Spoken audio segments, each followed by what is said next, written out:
So with that in mind, this parable tells us that a man, before going on a journey, summoned his slaves. That's what it says here in verses 14 and 15. He summons his slaves. He gives 1 5, 1 2, 1 1.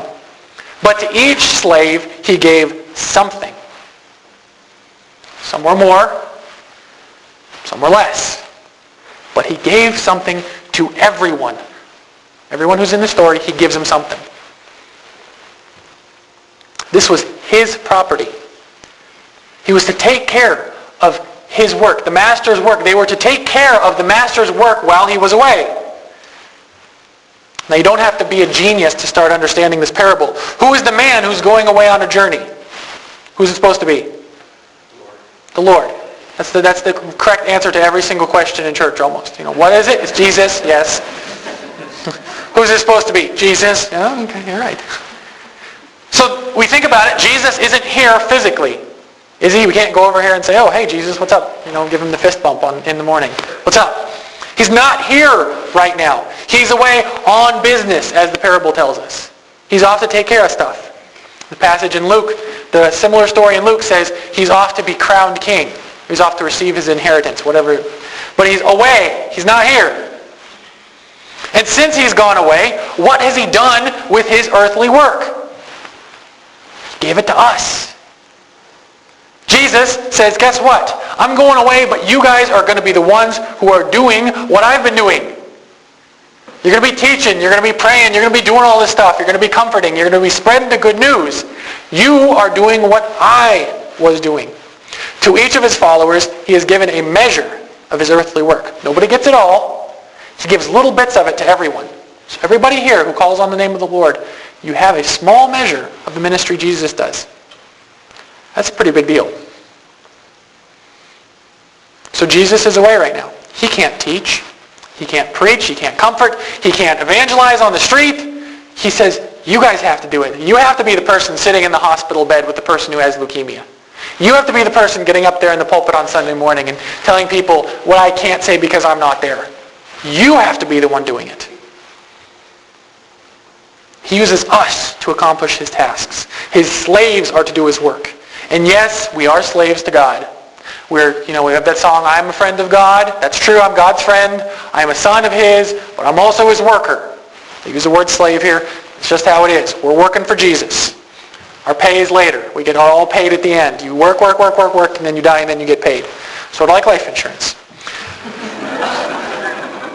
But God has entrusted us with the work he wants us to accomplish. He has gifted, blessed, enabled, whatever you want to call it, every one of his followers to serve in some degree. So if you're a follower of Jesus, I'm pointing at everybody. You, everybody. You have a ministry that Jesus wants you to accomplish. And so let's look at what the slaves did. Look in the text, see what the slaves did. Verse 16, the one who had 5 went and made 5 more. Verse 17, the one who had 2 went and made 2 more. Good.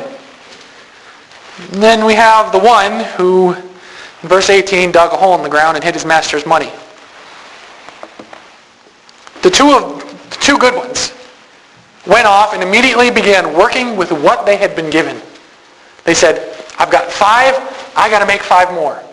The one who had 2 said, I've got 2, I got to make 2 more. They increased what they had by using what they had. They didn't use something they didn't have. They said, God's given me this. My master's given me this. I got to use it.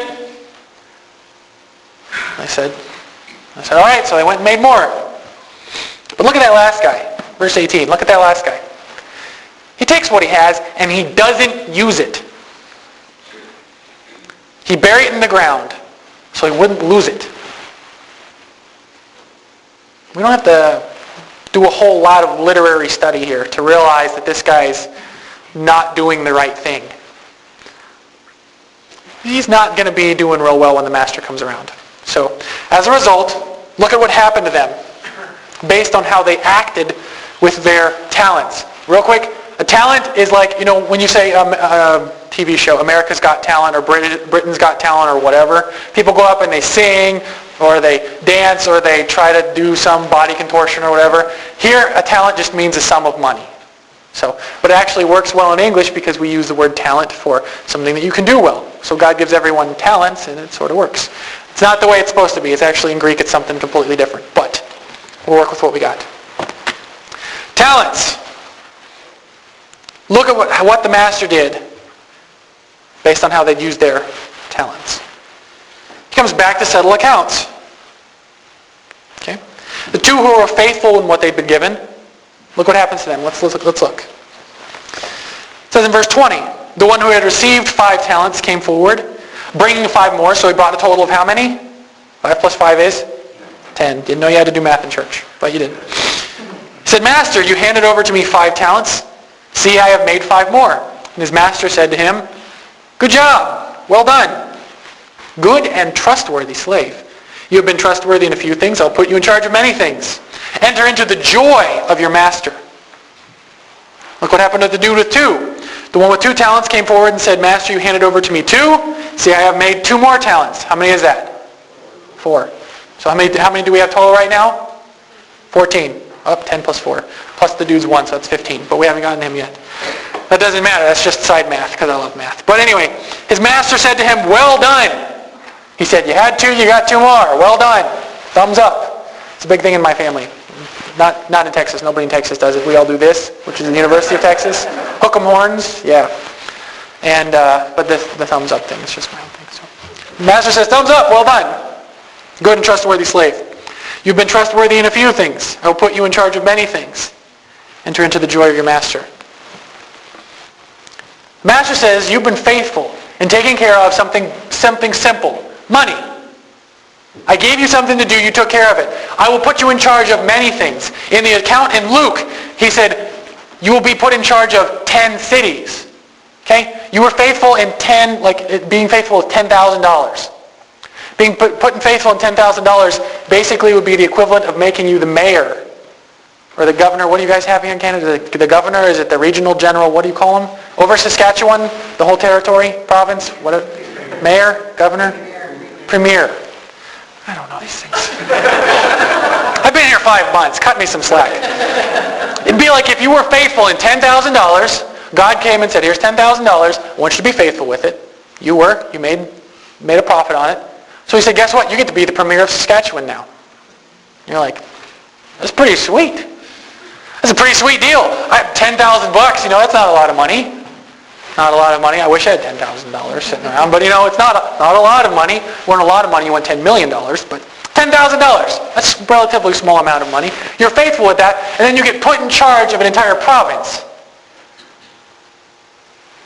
That's pretty good. And the guy with 4, he was put in charge of a smaller province. Like, what's a small one? New Brunswick or Prince Edward Island. Prince Edward Island's really small. It's like this big. It's like Rhode Island. It's the Rhode Island of Canada. But... But look, he says, you were put in charge of a few things and you were faithful. So now you get a lot more. That's good. We like that. We're like, yeah, rock on. That's awesome. But look at this last guy. Look at the last guy. The master says, the master replied in verse 26, you wicked and lazy slave. Wicked and lazy. Good and trustworthy? Good. Yes, we like that response. Wicked and lazy? Bad. No. If God tells you you're wicked and lazy, guess what? You're wicked and lazy. God doesn't lie, so whatever he says, you are. So this guy is wicked and lazy.